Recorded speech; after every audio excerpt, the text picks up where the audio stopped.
with regards to transferring legal interest, I would wholly expect that in those circumstances, the business would have a fair amount of administration in order to transfer that business into a different operating medium.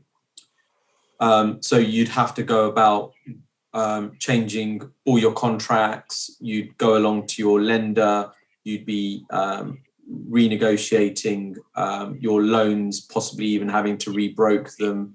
You'd have a conveyance of your properties.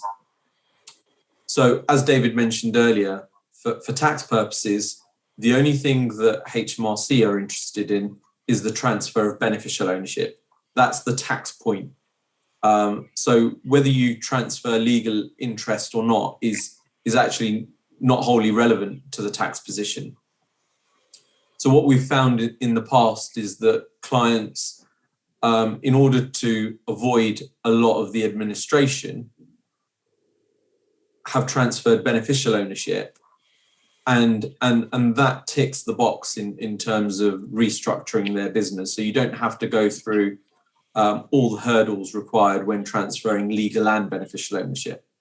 I think ultimately, at the end of the day, when everything is seen through and you've got to the end of the restructuring, you will be bringing legal title and beneficial title back together again. So you will ultimately end up with legal title and beneficial title in the ultimate entity that you're going to be in.